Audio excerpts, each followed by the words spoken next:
Hi friends, എല്ലാവർക്കും ഷീബാസ് കിച്ചണിലേക്ക് സ്വാഗതം. ഇന്ന് ഞാൻ വന്നിട്ടുള്ളത് നല്ലൊരു പായസത്തിൻ്റെ റെസിപ്പിയുമായിട്ടാണ്. ചെറുപയർ ചൗരി പായസമാണ് ഇന്ന് തയ്യാറാക്കിയെടുക്കുന്നത്.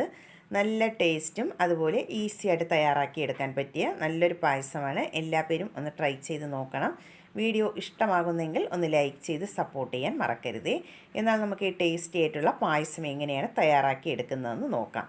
അതിനായി ആദ്യം ഞാനിവിടെ ഒരു കുക്കർ സ്റ്റൗവിലേക്ക് വെച്ച് കൊടുത്തിട്ടുണ്ട്. അതിലേക്ക് ചൂടായി വരുമ്പോൾ നമുക്ക് 1 ടേബിൾ സ്പൂൺ നെയ്യ് ഒഴിച്ചു കൊടുക്കാം.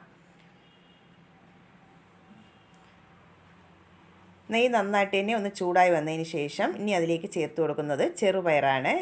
ഞാനിവിടെ 1 കപ്പ് ചെറുപയർ നന്നായിട്ട് തന്നെ ഒന്ന് കഴുകിയതിന് ശേഷം അതിൻ്റെ വെള്ളമെല്ലാം ഒന്ന് മാറ്റിയെടുത്തിട്ടുള്ളതാണ്. അത് നമുക്കതിലേക്ക് ചേർത്ത് കൊടുക്കാം. എന്നിട്ട് 2-3 മിനിറ്റ് ഒരു മീഡിയം ഫ്ലെയിമിൽ വെച്ചിട്ട് ഇതൊന്ന് വറുത്തെടുക്കണം. ഇതിപ്പോൾ ഒരു 3 മിനിറ്റ് ആയിട്ടുണ്ട്. ചെറുപയർ ഒന്ന് വറുത്തെടുത്തിട്ടുണ്ട്. ഇത്രയും മതിയാകും. നമുക്കിനി ഇതിലേക്ക് വേകാൻ ആവശ്യമായിട്ടുള്ള വെള്ളം ഒഴിച്ചു കൊടുക്കാം. ഞാനിവിടെ 1 കപ്പ് ചെറുപയർ എടുത്തപ്പോൾ 3.5 കപ്പ് വെള്ളമാണ് ഇതിലേക്ക് ഒഴിച്ചു കൊടുക്കുന്നത്.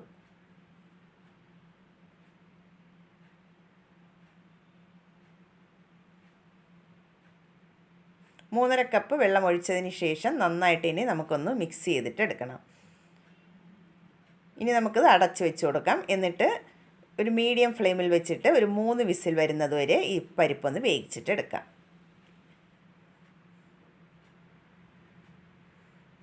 ഇതിപ്പോൾ വേകാൻ വെച്ചിട്ട് ഒരു 3 വിസിൽ വന്നതിന് ശേഷം അതിൻ്റെ പ്രഷറെല്ലാം ഒന്ന് പോയിട്ടുണ്ട്. നമുക്കിനി ഇത് അടപ്പൊന്ന് മാറ്റിയിട്ടെടുക്കാം.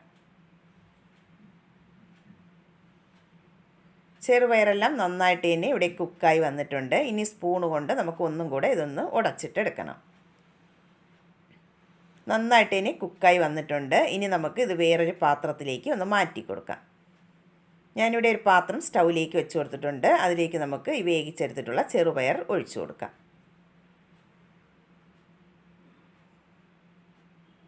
ഇനി കുക്കറിലേക്ക് 1 ഗ്ലാസ് വെള്ളവും കൂടെ ഞാനിവിടെ ഒന്ന് ചൂടാക്കി എടുത്തിട്ടുണ്ട്. അതും കൂടെ അതിലേക്ക് ഒഴിച്ചു കൊടുക്കാം. വെള്ളവും കൂടെ ഒഴിച്ചതിന് ശേഷം നമുക്ക് നന്നായിട്ട് തന്നെ ഇതൊന്ന് മിക്സ് ചെയ്ത് ഒന്ന് തിളപ്പിച്ചിട്ടെടുക്കണം. ഇതിവിടെ ഒന്ന് തിളയ്ക്കാൻ തുടങ്ങിയിട്ടുണ്ട്. ഈ സമയമാകുമ്പോൾ നമുക്കിനി ഇതിലേക്ക് മധുരത്തിന് ആവശ്യമായിട്ടുള്ള ശർക്കര ചേർത്ത് കൊടുക്കണം. ഞാനിവിടെ ഇതിലേക്ക് 1.5 കപ്പ് പൊടിച്ച ശർക്കരയാണ് ചേർത്ത് കൊടുക്കുന്നത്. കല്ലൊക്കെ ഉള്ളതാണെങ്കിൽ നമ്മൾ നേരത്തെ 1 കപ്പ് വെള്ളം ഒഴിച്ചു കൊടുത്തിട്ടുണ്ടായിരുന്നു. ആ വെള്ളം ഒഴിച്ച് ഒന്ന് മെൽറ്റ് ചെയ്തതിന് ശേഷം അരിച്ചിട്ട് വേണം ചേർത്ത് കൊടുക്കാനായിട്ട്. ഞാനിവിടെ കല്ലൊന്നും ഇല്ലാത്ത ശർക്കരയാണ് എടുത്തു കൊടുത്തിട്ടുള്ളത്. അതുകൊണ്ട് ഡയറക്റ്റായിട്ട് അതിലേക്ക് ചേർത്ത് കൊടുക്കുകയാണ്. 1.5 കപ്പ് ശർക്കര ചേർത്ത് കൊടുത്തിട്ടുണ്ട്. ആവശ്യമുണ്ടെങ്കിൽ പിന്നീട് നമുക്ക് മധുരം കുറവായിട്ട് തോന്നുന്നുണ്ടെങ്കിൽ പിന്നീട് ചേർത്ത് കൊടുക്കാം.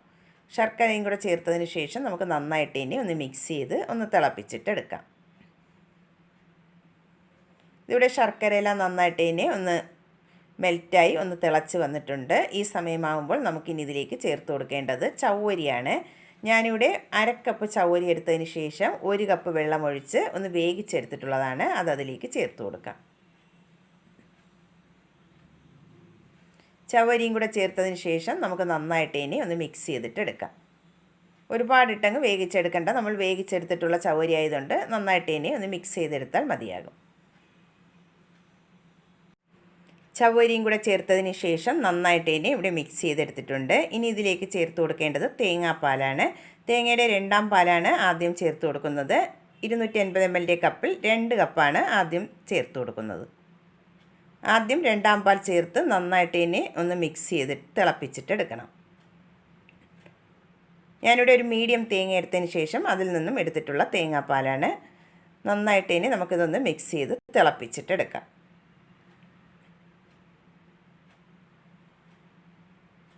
ഇതിപ്പോൾ 2ാം പാൽ ചേർത്ത് നന്നായിട്ട് തന്നെ ഒന്ന് തിളച്ച് വന്നിട്ടുണ്ട്. ഈ സമയമാകുമ്പോൾ നമുക്കിതിലേക്ക് നല്ലൊരു ഫ്ലേവറിന് വേണ്ടി 1 ടീസ്പൂൺ ഏലക്കാപ്പൊടിയും കൂടെ ചേർത്ത് കൊടുക്കാം. എന്നിട്ട് നന്നായിട്ട് തന്നെ വീണ്ടും ഒന്നും കൂടെ ഒന്ന് മിക്സ് ചെയ്തിട്ട് എടുക്കാം.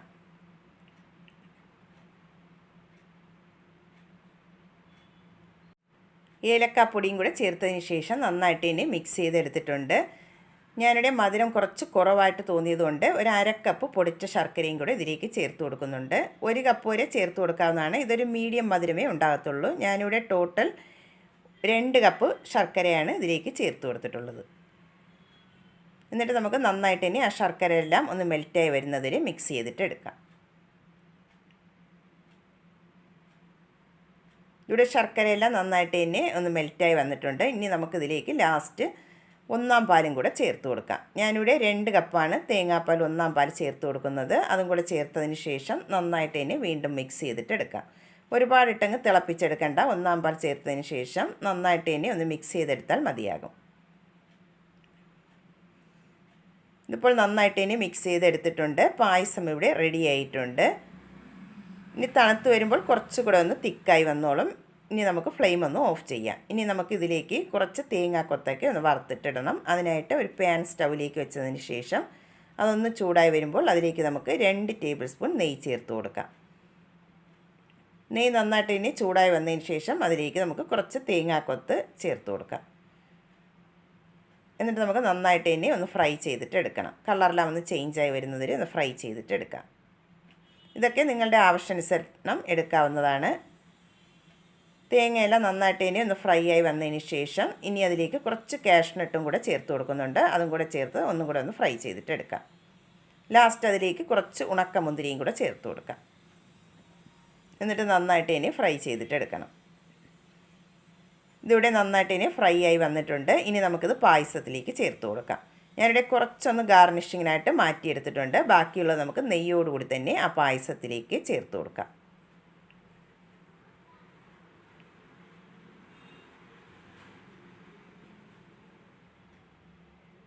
എല്ലാം ചേർത്തതിന് ശേഷം നന്നായിട്ട് തന്നെ മിക്സ് ചെയ്തിട്ട് എടുക്കണം. നല്ല ടേസ്റ്റി ആയിട്ടുള്ള ചെറുപയർ ചവ്വരി പായസം ഇവിടെ റെഡി ആയിട്ടുണ്ട്. ഇനി നമുക്കിത് ഗ്ലാസ്സിലേക്ക് സെർവ് ചെയ്യാം.